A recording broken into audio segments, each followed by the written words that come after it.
Ada beberapa alasan digunakannya billing system dalam MPNG 2. Di antaranya adalah yang pertama, mempermudah dan menyederhanakan proses pengisian data dalam rangka pembayaran dan penyetoran penerimaan negara.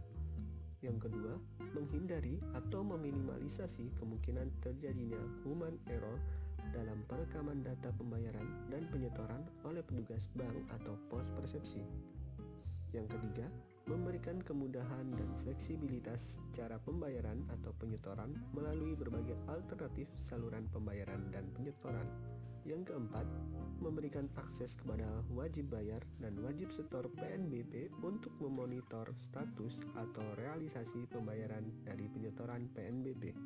Dan alasan yang terakhir yaitu memberikan keleluasaan kepada wajib pajak atau wajib bayar untuk merekam data setoran secara mandiri atau self-assessment. MPNG 2 memiliki manfaat bagi beberapa usernya, di antaranya bagi pembayar, collecting agent, dealer, dan juga DJBB.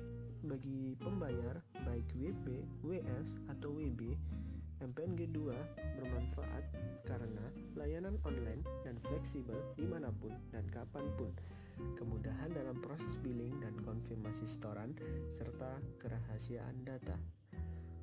Bagi collecting agent seperti bank atau pos persepsi, MPNG 2 memiliki manfaat tersendiri. Di antaranya adalah tidak lagi melakukan handling yang banyak atas pelaksanaan MPN, penatausahaan penerimaan negara akan dilakukan secara terpusat atau sentralisasi, serta pemanfaatan berbagai channel pembayaran yang saat ini seperti mobile banking, internet banking, dan juga EDC.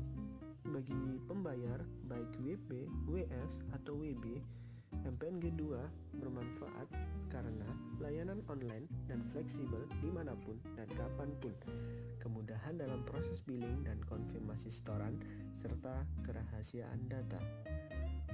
Bagi collecting agent seperti bank atau pos persepsi, MPNG 2 memiliki manfaat tersendiri.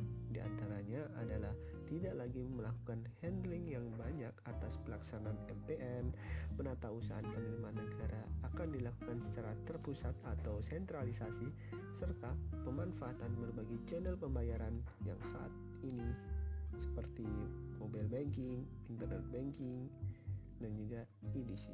Sedangkan manfaat MPNG 2 bagi DJBP diantaranya adalah penatausahaan penerimaan atau MPN yang tersentralisasi oleh Direktorat Pengelolaan Kas Negara, penggunaan jasa switcher dalam pengembangan dan pengelolaan MPN, serta penghematan terhadap biaya operasional yang harus ditanggung oleh pemerintah atas pelaksanaan MPN.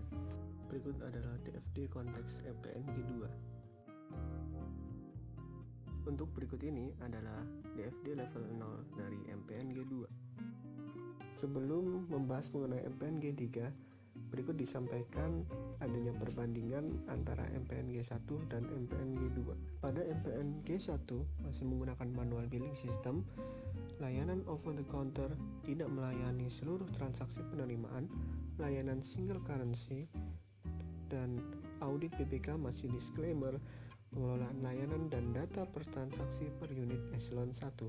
Sedangkan pada MPNG 2 sudah menggunakan electronic billing system, layanan online dan fleksibel, melayani seluruh transaksi penerimaan negara, layanan multiple currencies, audit BPK sudah WTP, pengelolaan layanan dan data transaksi per unit bersama dan terkoordinasi.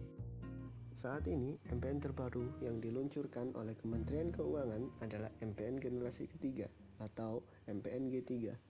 MPNG 3 merupakan penyempurnaan dari MPN generasi sebelumnya, yaitu MPNG 2. MPNG 3 disebut sebagai salah satu sistem yang dibangun oleh Kementerian Keuangan dalam rangka mengelola penerimaan negara secara jauh lebih akurat, tepat waktu, dan juga dalam rangka memberikan pelayanan yang terbaik kepada masyarakat dalam menjalankan kewajiban membayar pajak dan juga kewajiban lainnya. Di launchingnya MPNG 3 memiliki beberapa keunggulan dibandingkan generasi sebelumnya, yaitu MPNG 2. Keunggulannya antara lain adalah mampu melayani penyetoran penerimaan negara hingga 1000 transaksi per detik, meningkat signifikan dari hanya 60 transaksi per detik pada MPNG2.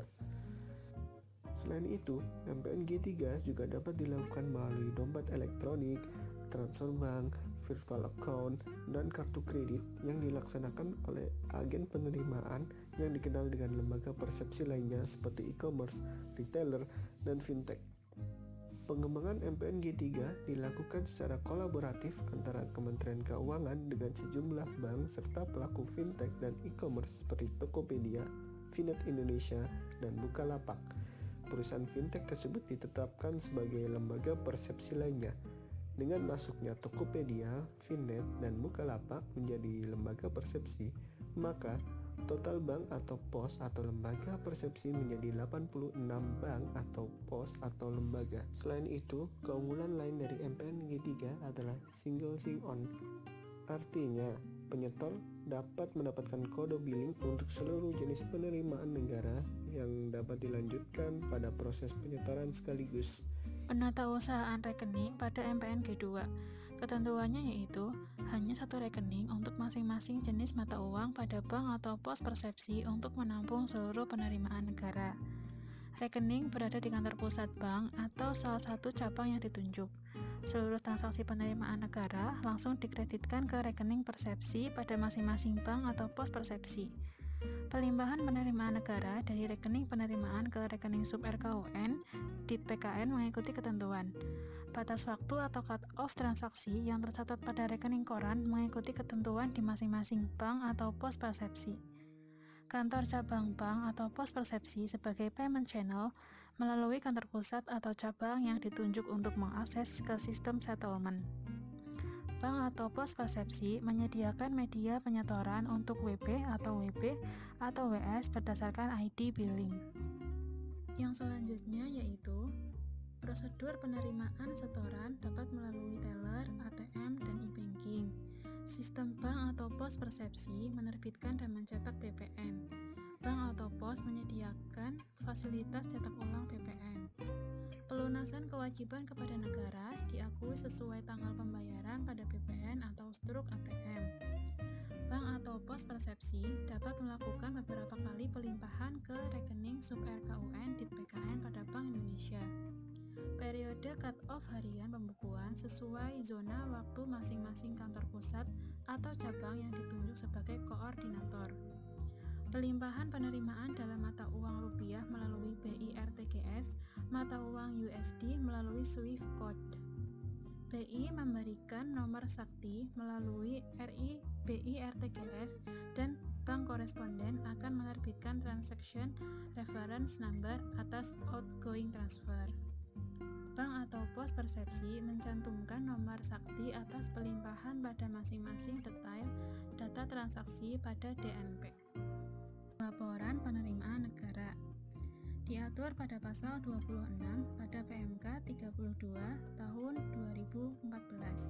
Ketentuannya yaitu bank atau pos mengirimkan LHP atau laporan harian penerimaan elektronik ke KPPN khusus penerimaan melalui portal rekonsiliasi. LHP elektronik dibuat per rekening kas negara persepsi, berisi data penerimaan negara yang diterima setelah pukul 15.00 waktu setempat pada hari kerja sebelumnya sampai dengan pukul 15.00 waktu setempat hari kerja berkenaan. Terdiri dari nota debit pelimpahan, daftar nominatif penerimaan atau DNP, dan rekening koran. Penamaan file LHP yaitu kode bank, LHP, tanggal buku, dengan tipe file TXT. Penamaan file DNP yaitu kode bank, DNP, tanggal buku, dengan tipe file TXT.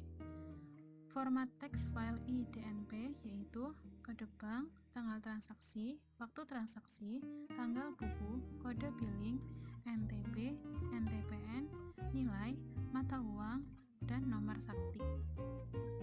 Berikut ini merupakan contoh dari format nama file LHP. Kemudian contoh format isi file yang biasanya berisi tanggal buku, kode bank, nama rekening, mata uang, jumlah transaksi, jumlah penerimaan, pelimpahan penerimaan, nomor nomor referensi pelimpahan, dan lain-lain. Berikut ini merupakan contoh daftar nominatif penerimaan atau DNP. Bisa kita lihat format penamaan filenya, yaitu kode bank DNP tanggal.txt. Kemudian di dalamnya terdapat contoh transaksi dengan rinciannya seperti kode bank, tanggal transaksi, waktu transaksi, dan lain-lain. Yang berikutnya yaitu proses rekonsiliasi MPN G2. Diatur pada pasal 27 sampai 31 pada PMK nomor 32 tahun 2014. Rekonsiliasi digunakan untuk menjamin validitas dan akurasi data penerimaan negara. Dimaksudkan untuk memastikan bahwa setoran tersebut sah dan telah diterima di RKUN serta telah tercatat di sistem settlement. Rekonsiliasi dilakukan oleh KPPN khusus penerimaan atau settlement dengan bank atau pos persepsi atau CA. Dua jenis rekonsiliasi yaitu rekonsiliasi transaksi dan rekonsiliasi kas. Rekonsiliasi transaksi yaitu kegiatan membandingkan data setoran penerimaan yang telah diterima oleh bank atau pos persepsi dengan data penerimaan negara yang tercatat pada sistem settlement. Hal ini dilakukan secara harian dan menghasilkan dua jenis data, yaitu data settle atau reconcile dan data unsettle atau unreconcile yang terdiri dari data CA only dan settlement only. Terhadap data CA only, KPPN khusus penerimaan menerbitkan dan menyampaikan NTPN kepada bank atau pos persepsi, serta memerintahkan untuk melimpahkan ke RKUN apabila belum dilimpahkan. Kemudian terhadap data settlement only, KPPN khusus penerimaan menyampaikan NTPN ke bank atau pos persepsi, serta dapat memerintahkan perbaikan dan pelimpahan apabila belum dilimpahkan. Nah, berikut ini merupakan flowchart dalam proses rekonsiliasi transaksi. Terdiri dari dua unit yaitu CA dan KPPN khusus penerimaan. Proses dimulai dari CA yang mengirimkan data transaksi ke sistem settlement atau MPN. Kemudian KPPN khusus penerimaan mulai melakukan proses rekonsiliasi. Terhadap data yang sudah settle atau sudah sesuai, maka siap untuk digunakan untuk menyusun LHR.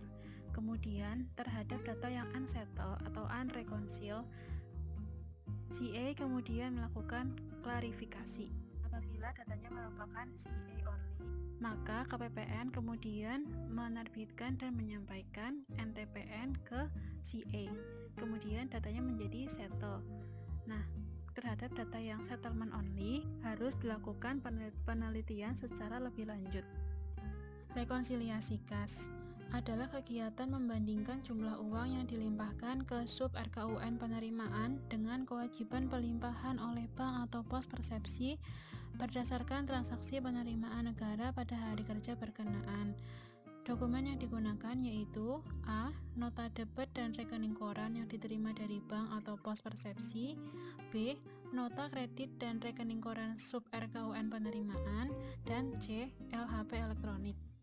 Dalam hal jumlah yang dilimpahkan lebih besar dari kewajiban pelimpahan, maka KPPN khusus penerimaan melakukan pengembalian maksimal 5 hari kerja sejak dokumen permintaan pengembalian diterima secara lengkap. Nah, dalam hal jumlah yang dilimpahkan lebih kecil dari kewajiban pelimpahan, maka KPPN khusus penerimaan memerintahkan bank atau pos persepsi untuk melimpahkan kekurangan dan mengenakan sanksi administratif berupa denda. Berikut ini merupakan flowchart proses rekonsiliasi kas. Terdiri dari 3 unit yaitu CA, KPPN khusus penerimaan, dan BI. Terhadap rekening koran dari CA dan rekening koran dari BI yang terdapat dalam database PAN, KPPN khusus penerimaan mulai melakukan rekonsiliasi kas. Apabila tidak terdapat kurang atau lebih limpah, maka dilanjutkan dengan pembuatan LHR. Namun, apabila terdapat kurang atau lebih limpah, maka ditindak lanjut. dengan perintah pelimpahan atau pengembalian.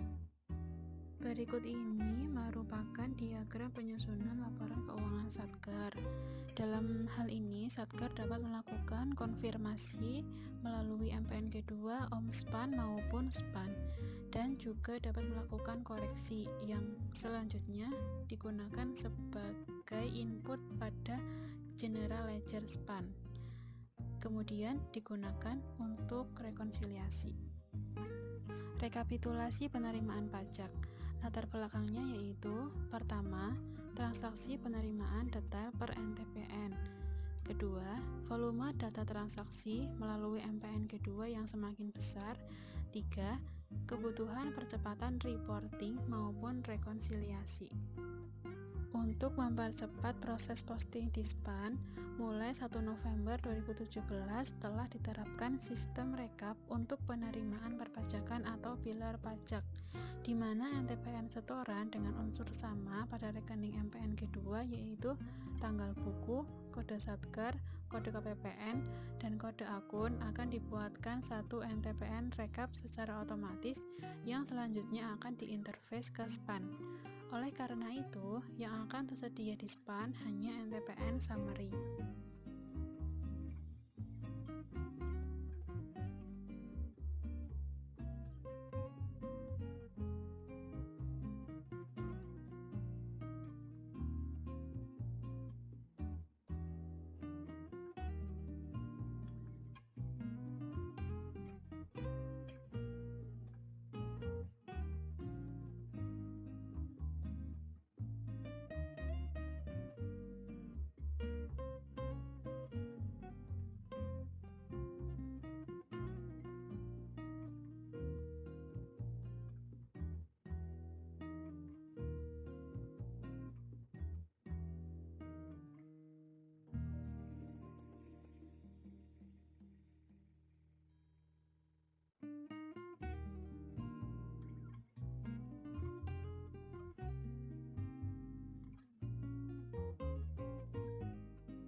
Keterkaitan modul penerimaan dengan modul atau sistem lain. Modul penerimaan negara merupakan integrasi dari sistem penerimaan, sistem monitoring pelaporan pembayaran pajak atau SMP3, dan sistem Electronic Data Interchange, yang mana output dari kegiatan ini adalah data transaksi penerimaan yang akurat dan dapat dipertanggungjawabkan, serta adanya kesesuaian antara data transaksi penerimaan negara yang terjadi di lapangan dengan sistem MPN dengan SPAN. Adapun hubungan integrasi modul penerimaan negara dengan modul atau sistem lainnya adalah sebagai berikut. Yang pertama dengan SPAN. Modul penerimaan negara secara langsung terhubung ke SPAN dalam hal pembaruan data terkait transaksi penerimaan negara. Jadi, data transaksi penerimaan yang telah direkam melalui MPN, maka secara otomatis memperbaharui data yang terdapat pada sistem SPAN. Yang kedua, modul General Ledger dan pelaporan. Modul penerimaan negara memiliki hubungan integrasi ke modul General Ledger dan pelaporan dalam hal perbaruan data terkait transaksi penerimaan negara. Jadi, data transaksi penerimaan yang telah direkam melalui MPN, maka selanjutnya akan dikirim ke modul GL dan pelaporan guna pembuatan jurnal transaksi serta pembaruan saldo terkait akun penerimaan negara. Yang ketiga, Single System Sign-On SSO Billing. Pembangunan portal penerimaan negara sebagai opsi bagi wajib pajak atau wajib bayar atau wajib setor membuat billing berbagai jenis penerimaan negara baik dari DJP, Bea Cukai, PNBP, dan penerimaan lainnya sekaligus dapat membayar penerimaan negara tersebut dalam satu website. Alur hubungan modul penerimaan MPN G3 dengan modul lainnya dapat dilihat di bawah ini. Berdasarkan gambar tersebut, dapat kita ketahui bahwa secara langsung MPN berhubungan dengan modul penerimaan pada SPAN, modul General Ledger dan pelaporan guna pencatatan jurnal transaksi serta pembaruan saldo terkait akun penerimaan negara, serta berhubungan dengan ketiga biler yaitu DJP, DJPJ, dan DJA dengan menggunakan sistem Single System Sign-On SSO Billing, yang mana sistem ini mengakomodir satu portal untuk digunakan oleh tiga biler. Risiko dan pengendalian. Dengan segala fitur dan keunggulannya, modul penerimaan negara generasi ketiga atau MPN G3 tentunya akan sangat bermanfaat dalam pelaksanaan penerimaan negara. Akan tetapi, tetap saja tidak ada gading yang terletak.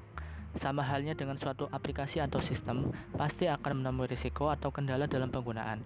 Risiko atau kendala yang terjadi bisa datang dari internal bawaan pada aplikasi maupun eksternal, baik dari infrastruktur, user, kondisi force majeure, dan lain sebagainya. Oleh sebab itu, kita dituntut untuk selalu siap menghadapi dan memitigasi serta memberikan solusi apabila dalam menggunakan MPN G3 terdapat kendala. Risiko atau kendala atau ancaman yang dapat terjadi pada aplikasi MPN G3 antara lain: aktivitas yang pertama adalah pembuatan tagihan. Ancaman yang pertama adalah sistem billing tidak dapat menerbitkan kode billing. Solusi atau pengendaliannya adalah wajib pajak atau wajib bayar atau wajib setor melakukan pembayaran secara manual dengan SSB atau SSBP atau SSPB atau SSPCP. Ancaman yang kedua adalah gangguan pada server. Solusi atau pengendaliannya adalah pengecekan server secara rutin serta menggunakan provider yang menyediakan akses yang cepat di masing-masing kantor. Aktivitas yang kedua adalah pembayaran tagihan. Ancaman yang pertama adalah bank persepsi atau pos persepsi atau lembaga persepsi lainnya tidak dapat menerima informasi data setoran dari settlement system. Solusi atau pengendaliannya adalah transaksi tidak dapat diteruskan, rekening kas umum negara tidak dikreditkan, serta penyetor dianjurkan melakukan penyetoran ke bank atau pos atau lembaga persepsi lain. Ancaman yang kedua adalah sistem bank persepsi atau pos persepsi atau lembaga persepsi lainnya tidak berhasil menerima respon pembayaran dari settlement system atau nomor transaksi penerimaan negara gagal diterima. Solusi atau pengendaliannya adalah transaksi dianggap berhasil, dana nasabah didebit, rekening kas umum negara dikredit, bank menerbitkan tanda terima sementara berupa bukti penerimaan negara tanpa NTPN. BPP menyampaikan kembali BPN salinan yang telah dilengkapi NTPN. Aktivitas yang selanjutnya adalah kinerja aplikasi modul penerimaan negara generasi ketiga. Ancamannya adalah kinerja aplikasi melambat. Solusi atau pengendaliannya adalah notifikasi kepada KPPN untuk tidak melakukan aktivitas tertentu yang berhubungan dengan MPN G3.